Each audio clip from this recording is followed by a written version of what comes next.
প্রাথমিক ও গণশিক্ষা মন্ত্রণালয়ের অধীন প্রাথমিক শিক্ষা অধিদপ্তরের মাঠ পর্যায়ের উপজেলা থানা সহকারী প্রাথমিক শিক্ষা অফিসার পদে কর্মরত কর্মকর্তাগণের গ্রেড 10ম হতে 9ম গ্রেডে উন্নীতকরণের দাবিতে আজকে আমাদের এই সংবাদ সম্মেলন। এই সংবাদ সম্মেলনে আপনাদের সকলের মাধ্যমে আমাদের কর্তৃপক্ষ তথা আমাদের বাংলাদেশের সর্বোচ্চ পর্যায়ে মাননীয় প্রধান উপদেষ্টা সহ যারা আমাদের নীতি নির্ধারণী পর্যায়ে আছে তাদের কাছে আমরা বিনীতভাবে একটি বার্তাই পৌঁছাতে চাই। আমাদের এই আজকের যে সংবাদ সম্মেলন, এই সংবাদ সম্মেলন বাংলাদেশের কোনো বিদ্যমান সিস্টেমের বিরুদ্ধে কোনো ক্ষোভ জানানো নয়। আপনাদের সকলে একটি বিষয় অবগতির জন্য জানাচ্ছি, 1994 সালে আমাদের এই নিয়োগ বিধি সংশোধনীর মাধ্যমে তৎকালীন সময়ে 2য় শ্রেণী অর্থাৎ 10ম গ্রেডে আমাদেরকে উন্নীতকরণ করা হয়। সে থেকে আজ পর্যন্ত চলমান 31 বছর যাবৎ আমরা এই একই গ্রেডে কর্মরত আছি।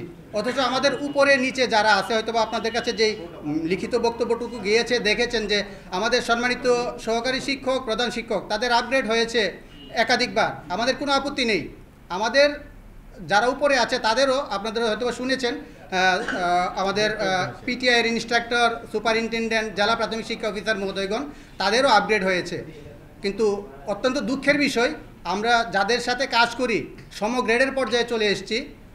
আমি আবারও বলছি, প্রধান শিক্ষকদের উন্নীত হয়েছে, আমরা চাই তাদের আরও উন্নীত হোক। কিন্তু আমাদের বিদ্যমান পরিস্থিতিতে আমরা যেহেতু মাঠ পর্যায়ে মনিটরিং, মেন্টরিং এবং তাদের যাবতীয় কার্যক্রমগুলি আমাদের মাধ্যমে ঊর্ধ্বতন কর্তৃপক্ষ বরাবর যায়, এই জায়গায় আমরা আমাদের কাজটুকু সুন্দরভাবে সুশৃঙ্খলভাবে প্রশাসনিক কোনো জটিলতা যাতে না হয়, এই কাজে আমরা যেন সুন্দরভাবে মাঠ পর্যায়ে প্রাথমিক শিক্ষাকে বেগবান করতে পারি, এগিয়ে নিয়ে যেতে পারি, এই আশাবাদেই ব্যক্ত করছি। এবং আমরা চাই আমাদের শান্তিপূর্ণ এই বার্তার মাধ্যমে আমাদের ঊর্ধ্বতন কর্তৃপক্ষ আমাদের মর্মবেদনা, আমাদের যে দীর্ঘদিন যাবৎ আমরা হতাশায় আছি, একজন সহকর্মী, একজন সহকারী থানা উপজেলা শিক্ষা থানা উপজেলা সহকারী প্রাথমিক শিক্ষা অফিসার, তিনি 25-30 বছর যাবৎ চাকরি করেন। এমনকি বুবা একেবারে খুব মনের কষ্ট নিয়ে এখান থেকে বিদায় হচ্ছেন, সারা জীবন একটি পদোন্নতি না নিয়ে।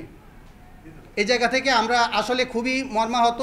আমরা চাই আমাদের এই চাকরি জীবনে উদ্দীপনা, আমরা এখন হয়তো আমাদের বক্তব্য দেখেছেন, আমাদেরকে যদি এই যে এখন কর্মরত 1727 জন সহকর্মী আছি, যদি আমাদেরকে 9ম গ্রেডে উন্নীত করা হয় তাহলে সরকারের বছরে 40 লক্ষ টাকার মতো অতিরিক্ত ব্যয় হবে। এটা 42 লক্ষ টাকা একেবারে বেতন ভাতা দিয়ে এবং অন্যান্য সুবিধা সহ। এই জায়গাটুকু আমরা হিসাব করে আমাদের কাছে আছে, অর্থাৎ 200+ সহকর্মী যারা এখনও 9ম গ্রেডে উন্নীত হয়নি। আমরা যারা আছি প্রায় 1500 সহকর্মী। বিভিন্ন সময় যেহেতু 2000 সালে যিনি সহকারী উপজেলা শিক্ষা অফিসার হিসেবে যোগদান করেছেন তিনিও এখনও এটিইউ অর্থাৎ সহকারী উপজেলা শিক্ষা অফিসার। সর্বশেষ 2024 সাল পর্যন্ত নন ক্যাডার থেকে অর্থাৎ বিসিএস নন ক্যাডার থেকে তারা আমাদের সহকর্মী হিসেবে আছেন।